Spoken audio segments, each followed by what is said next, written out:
Ladies and gentlemen, may I have your attention, please?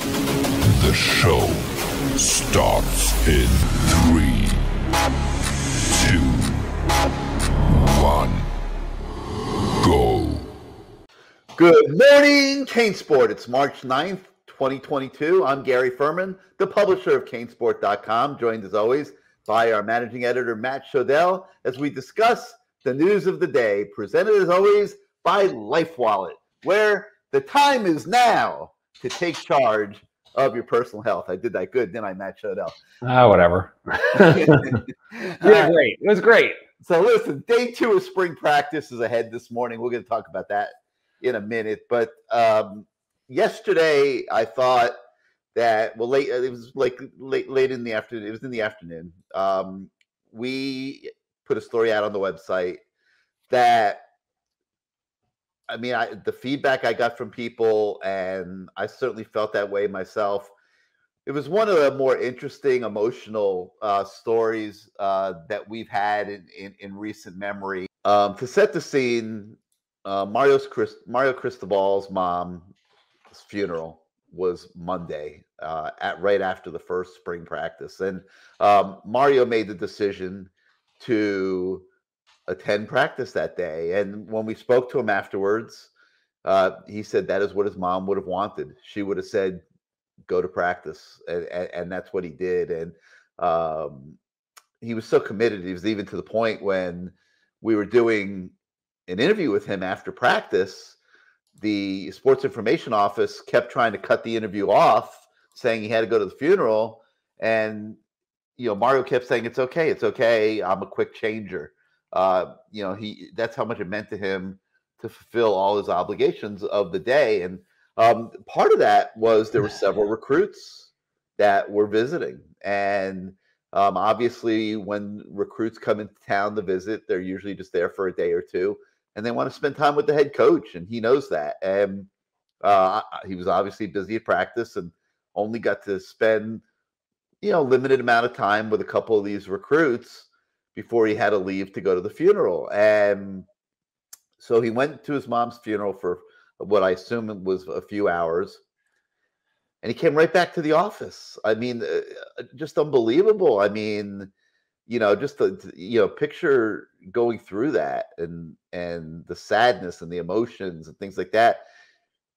Came back to the office and continued meeting with recruits, including a recruit that he had a short meeting with before he left for the funeral, and then came back and spent some more time with him and his family.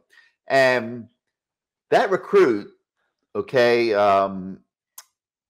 Antonio Tripp, he's an offensive lineman.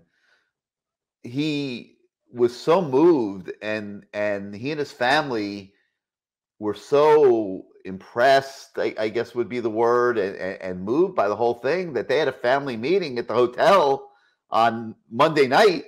And they decided, after originally thinking that they wouldn't commit to go any place until June, they decided as a family that they weren't leaving South Florida without committing to Mario Cristobal. And they got up early yesterday morning before they had to go to the airport, and they went back to campus so that they could tell Mario in person that they were committing to Miami. And Matt, I know you had the chance to talk to them after that meeting with Mario, and this was not your typical. We obviously have a million commit stories year to year or whatever, but this was not your typical commit story. This was a special story and a special bond that was created between the Tripp family, Mario Cristobal, and I guess as an extension, his entire staff.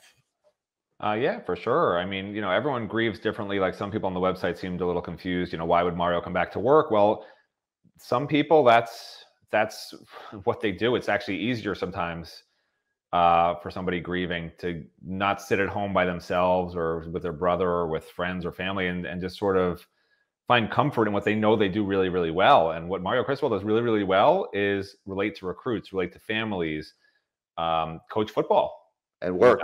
And his mother had always preached, just work, just work, just work. That was the mantra. So he really was honoring his mother almost by coming back to work afterwards, and by talking with Antonio Tripp and his family, and they could just see the type of person Mario Cristobal is. A lot of coaches are salesmen.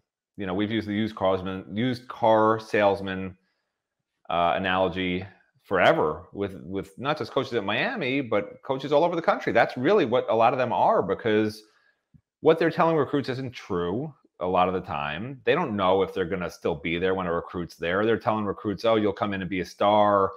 You'll play from day one, whatever it is. This is just what the salesmen are. And when a recruit and two parents get to see a coach at his core and what he really is, and when you get to know them personally off one of the hardest, no doubt one of the hardest weeks of Mario Cristobal's life, and to see his resilience and how important football and Antonio Tripp and the Tripp family is to Mario Cristobal, there's nothing you can add. Like, commitment doesn't even matter. It just shows who he is. And the family really appreciated it. They appreciated the time. They appreciated him being so genuine, and the rest of the staff being so genuine with them. There's no more of this, we want you to commit, or pushing, or, prodding, or whatever. It's just, these guys are who they are. The sales pitch they give these kids is, we want what's best for you. There's kids who they still recruit who are committed elsewhere, and they're not going to tell the kids you'll do better here. They say, wherever you go, we want you to be the best you can be, and we'll stay in touch with you in case something changes, and we're here for you. And that's called being a great person, not just a great recruiter. And that's what Mario Cristobal showed the Tripp family, and that's why they said, we want to be part of this. And if you read that story, you clearly see how much it means to Antonio Tripp to have bonded with Mario Cristobal, and how much he now wants to help the program by landing a few of his 4-star and 5-star friends that he's really close with. And he's going to go back and tell them, this is the man I met at Miami, and this is what he is. This is not a salesman. This is not a used car salesman that you're going to see at other schools. What he's going to tell you is what is real. And whether you like it or not, they're going to tell it to you. And you can trust these guys. And there's nothing better as a recruit that you can ask for, as a recruit family, that you can ask for. All right. Some of the details on Antonio Tripp. He's a 6'4", 285-pound offensive guard. He's from and by the way, Owings Mills, Maryland. Can I say where he's from? He's from Owings Mills, Maryland. You can't say where he's from. Him being a 3-star list, this is what's so screwed up with these recruiting services. If he was 6'6" and 310 pounds, he'd be a 4 or 5-star. They don't rank centers and guards as 5-stars. They just don't. So don't listen to him. Don't worry about him being a 3-star. This is a 4/5-star guard center prospect. In a pinch, he could play tackle. He's got plenty of big offers. 20 strong offer list. Like, this is not your typical 3-star recruit. So I just wanted to add that. Go ahead.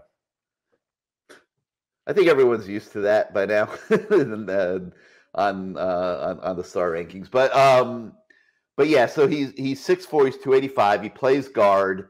A kid that's been building steam here in recruiting, and originally was thinking that he'd go back, weigh Miami and South Carolina, and make a decision in June, but obviously accelerated that timeline and pulled the trigger Tuesday morning. And now he's talking about how he's going to do everything that he can do to make sure that Miami has its best recruiting class ever. And he's going to be spending the next several months out on the recruiting trail himself, trying to recruit future teammates to Miami. So you got to love that. Yeah, he's got unlimited in-home visits with his friends. So this is perfect. So it'll be interesting to see how Antonio Tripp, the recruiter, does. But the other thing, Matt, I thought was interesting was he said he's 171% committed.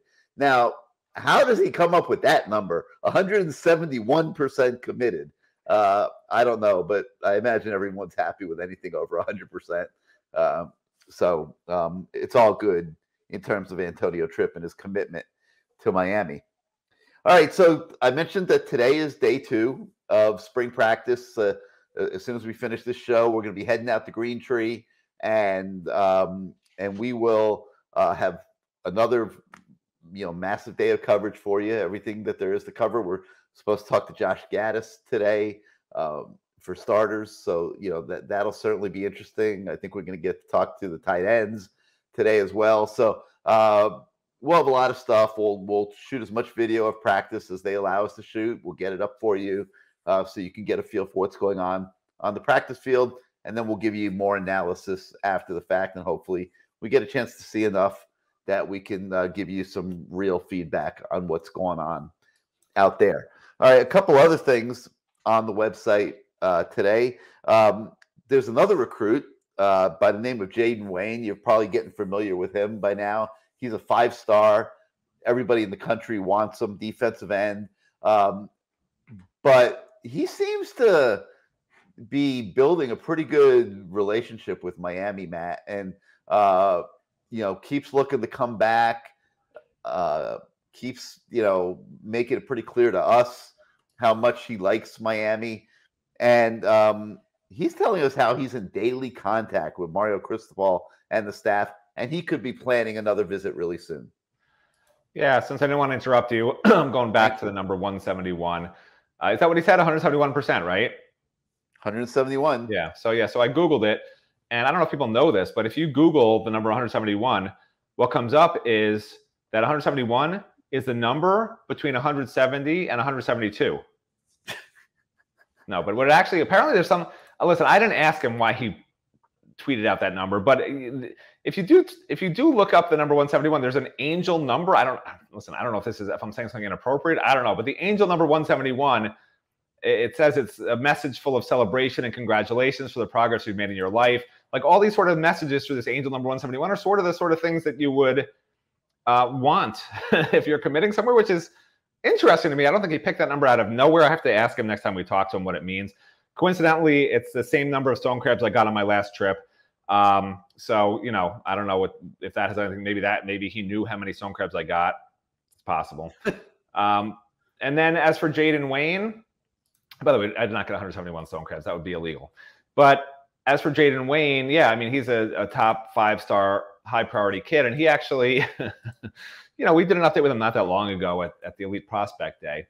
And the reason we reached out to him again, we've been going through so many recruits. I mean, it's like there's new offers every day, new visitors every day. It's like you don't get to go back to guys every 2 weeks even nowadays. But we reached out to him again because he sent us some cool pictures from his Elite Prospect Day photo shoot. He sent us DMs on the pictures. So we're like, you know what? I reached out to him. I texted him. I said, hey, if you want to talk to us, we'll do a story and we'll put those cool pictures in the story. And right away he says, yeah, call me on, on yeah, they're great. They're cool. They are cool pictures. I love the one of him with the shades. People like that one. Yeah. So anyway, we talked to him. We talked to him on, I think it was on Monday. I talked to him. Yeah, on Monday, not yesterday. So on Monday we talked to him. Wrote up the story yesterday for today. And I put the pictures in there for everybody. Yeah, he's a nice kid. He's a nice kid. Yeah. Yeah, and he likes Miami. He likes Miami a lot, but he's just very hesitant to sort of say where things really stand with him. Miami will probably be in his final 5 and this and that, but it's just obvious. Like he really has a special place in his heart for Miami and for CaneSport because he sent us those great pictures that are in the story this morning. I know. I was messaging with him the other night as he was sending them. I was like shocked. He kept sending one after the other. I'm like, hey, we will absolutely use these pictures. I promise you. They're great shots. Like I said, I especially like the one of him in shades. So everybody make sure that you check that one out. But he's a very good player. Everybody in the country wants him. He just got back from USC. He's been to Miami. He's talking about coming to Miami again. Somewhere along the line, that Alabama is going to work their way into the equation and get a visit from him. Supposedly he might go to Oregon too. So, we'll see what happens. But I have a feeling, Matt, that Miami's going to be in this one right to the very end. Yeah, here's a trivia question for you. I know you follow Mario Cristobal closely. How many 5-star recruits did he land combined in the class of 2019 and 2020? 4. 3. 3. Yeah. So listen, Miami doesn't get 5-star kids that much anymore, right? So I'll take 1 a year, 2 a year, 3 a year. That's better than they've been doing. Those 5-star kids, they don't grow on trees. No, they definitely do not. But the one thing that Mario has shown is he's not afraid to recruit them, and he's not afraid to put the time in. And in this case, there's a group chat going with Mario and I think some of the coaches and Jayden and his parents, and they're having fun talking to each other on a daily basis. So that's obviously a good thing. Before we go further, let's take a moment and hear from our friends at Life Wallet. I will be your shield in the fiercest battle. I'll defend you. Yeah. Hey, my name is Cleveland Reed, and I play offensive line, and my job is to protect. I protect my family with Life Wallet. How about you? Of course, I got Life Wallet. It's the best way to protect my family. Long as we go together, we'll die, we'll never be a light. Couldn't let the darkness try you ever. Truth in my word, you I lie to never. To protect you and your family, get Life Wallet now. Life Wallet. Saving time, saving lives.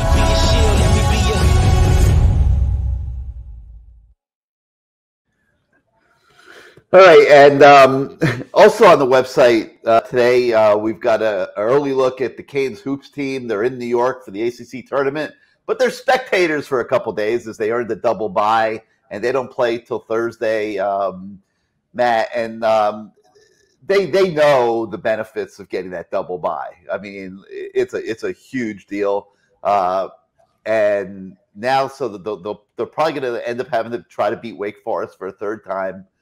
Which is not going to be the easiest thing. That game is likely to be tomorrow. That will be tomorrow afternoon. And then if they win that, it'll be a Coach L versus Coach K for the final time. And I'm telling you, we could talk more about it if they win Thursday. But I'm so tempted to fly to New York to watch that. Like that is so cool. Coach L, who's been a nemesis to Coach K since coming to Miami. I think he's 7-7 against Coach K. I mean, who the heck beats Duke that much? And they could be squaring off for the final time on Friday night at the ACC tournament. And that'll be something to keep your eyes on. Well, first of all, I mean, Duke still has to win. Get there. Huh? Duke still has to win a game first, obviously, which they probably will, I imagine. Yeah. But, I was talking – Miami does too, yeah. This is what's crazy to me. Like, Miami should already be automatically in the NCAA tournament, but I was talking with the Miami SID about it yesterday before the team, got on their buses, and he said if Pittsburgh or BC winds up in this game instead of Wake Forest, and if Miami loses, that they'll be on the bubble, and they're not sure they'd get in, which is insane. He said the women's team's already a shoo-in for sure. The men's team's not, which I think is ridiculous. But that's what he said. I mean, he should know. He's in Larinaga. He talks to Larinaga every day, but that's ridiculous. I mean, it's absurd. I mean, they were this close to winning the ACC regular season title this year. Right. I mean, you had that game that was stolen from them at Florida State, and then the game that they blew the other day against Virginia Tech. If they win those two games, which were razor hair finishes, they're the ACC regular season champions because they would have won at the tiebreaker with Duke. So how you could be right there winning the league title and have there be any question about getting into the NCAA tournament? I agree. The naysayer side of it is that the ACC is really having a down year, that Miami's been winning their games by 4 points or less, which is true and possibly true. And it's a little ridiculous, though. If you're in the ACC and you win that many games, how do you not at least qualify for the NCAA tournament? A down year compared to ridiculous. Like, come on. I'm just telling you what he told me. That's what he told me. It's ridiculous. No, I know, but I just I don't buy all that. Like that's very subjective. It's very subjective. I mean, when you start comparing conferences to other conferences, I mean, listen, everybody played a full league schedule. Miami was right there the entire season, and they've never gotten a second of respect around the country. No. And I don't understand it, but at the end of the day, if you do get into the NCAA tournament, it doesn't really matter. Right. I think they will get into and I mean, the reason this came up is I was asking him, what's the plan for Sunday? Because, as media, you plan ahead, you make your schedule to figure out what's going on. Sunday's selection Sunday. In the past, they've had these big parties where the media's invited and then you talk to the coaches and the players afterwards and you do your story. So I was just curious, they've been doing all Zoom post-game stuff this year. I was curious if they're going to do that again or not. And he said they would, unless they face Pittsburgh or Boston College and lose in that first game they played in the ACC, if either of them wind up there instead of Wake, and then they lose that game, because then you don't want media peppering your players with questions after they just took a gut check and weren't put in the NCAA tournament after how well he did this year. So that's where that came from. Came from is that there's I mean, you shouldn't be thinking about that right now. Well, this is the media person. This is the media person. This is not, that's not a player or coach saying this. That's just where they are. That's where they are. I think that's actually, I think that's possibly true. Like, it's a sad state of affairs in the ACC. If a Miami loses that game and doesn't get in, that would be ridiculous. And I would hope there would be major outrage across the conference, because this is still a premier conference, whether people think it's a down year or not. Right. You know, they might just all be they might all be really good teams, or they might all be really average teams, but still it's the ACC, and to not give them some respect and at least think that they're a good conference, that would be ridiculous in my opinion. Ridiculous. All right, that's going to do it for this morning. We're going to head on out to Green Tree for practice number 2. We'll have full reports for you all morning. So for Matt Shodell, I'm Gary Ferman. We hope you guys have a good breakfast, and we'll be coming at you later today with tons of spring practice coverage. Have a good morning, everybody.